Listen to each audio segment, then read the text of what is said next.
Dostlar, salamlayıram hamınızı. Belə bir vəziyyətdə yaranır arada. Burada da diqqətli olmaq lazımdır. Gördüyünüz kimi ağların 2 piyadası var və qırmızı işarələrlə qoyduğum xanalara şah gələ bilmir. Burada isə biz qaraları gedişdə udacağıq. Yəni gediş sayına görə udacağıq. Biz elə bir gedişlər etməliyik ki, rəqibin şahı məcbur olsun ki, 8-ci xanadan uzaqlaşsın və biz qaraların piyadasını götürərək 2 piyadamızdan birini vəzirə çıxardıq. Belə ki, növbəti gediş bizimdir. Biz F4 gediş eləyirik. Əlbəttə ki, rəqib F8 gedişi eləyərək bizim şahımızın önünü kəsmək istəyir. Biz isə şahımızı hərəkət elətdiririk yenə. Gördüyünüz kimi qırmızı xanalara gələ bilmir. Piyadanın nəzarəti altındadır. Ona görə də qaralar şahını yenə G8 xanasına oynayır ki, bizim şahımızın önünü kəssin. Həm də gördüyünüz kimi qaraların piyadası F6 xanasını kəsdiyi üçün biz şahımızı həmin istiqamətə hərəkət elətdirə bilmirik. Ona görə də bizim növbəti gedişimiz G6 gedişidir. Və burada artıq qaralar məcburdur ki, geri qayıtsın. Çünki qaraların şahı H8 xanasına getsə, biz F7 xanasına gedərək qaraların piyadasını götürürük və öz piyadalarımızı vəzirə çıxardırıq.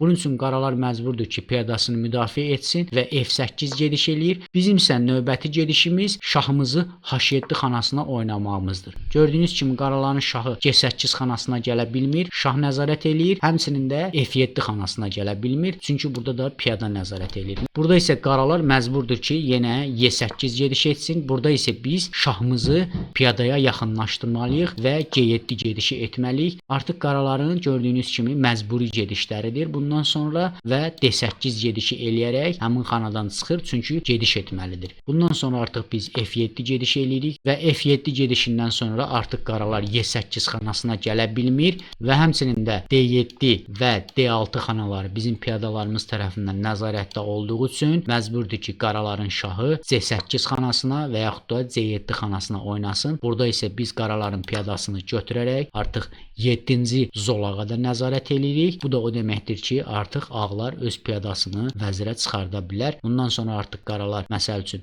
C6 gedişi etsə, biz F7 gedişi eləyirik. Başqa bir gediş etsə, artıq biz piyadamızı vəzirə çıxardırıq. Bu vəziyyətdə isə artıq ağlara qalibiyyət. Belə bir situasiya ilə də qarşı-qarşıyasınızsa da və burada gördüyünüz kimi bizim A6 xanasında yerləşən piyadamızı A7 xanası qarşısını kəsir və biz rəqib şahını aldadaraq həmin piyadaya yaxınlaşmalıyıq və A7 xanasındakı piyadanı götürərək biz A6 xanasında olan piyadamızı vəzirə çıxartmalıyıq. Bunun üçün biz Y3 piyadamızdan istifadə edəcəyik və onu qurban kimi verəcəyik. Bunu gəlin gedişlərlə mən sizə göstərdim. Ağların burada gedişi yoxdur. Əlbəttə ki, piyadanın arxasından və şah cinahına çıxmaqla heç-heçəni təmin eləyə bilər. Ancaq biz burada qaraların şahını biz öz piyadamızdan aldadacağıq. Belə ki, gedişləri başlayıram mən. Şahımızı hərəkət elətdiririk. Rəqib yenə şah cinahına çıxır. Piyadamızın arxasında dayanır və biz ancaq piyadamızı və şahımızı hərəkət elətdiririk və burada əgər rəqib bizim piyadamızın arxasında dayanarsa da biz piyadamızı müdafiəsiz irəli sürürük. Şahımızı A6 xanasında olan piyadamıza sarı çıxmalıyıq. Əlbəttə ki, D6 gediş eləyirik və piyadamıza yaxınlaşırıq və burada isə biz artıq şahımızı hərəkət elətdirərək qaraların A7 xanasındakı olan piyadasına yaxınlaşmalıyıq. Qaralar əlbəttə ki, o piyadanı götürsə də artıq məğlub olubdur. Çünki biz artıq A7 piyadasına hücum eləyirik və burada isə qələbə bizimdir. Belə bir vəziyyət də mən sizə göstərdim. Tutaq ki,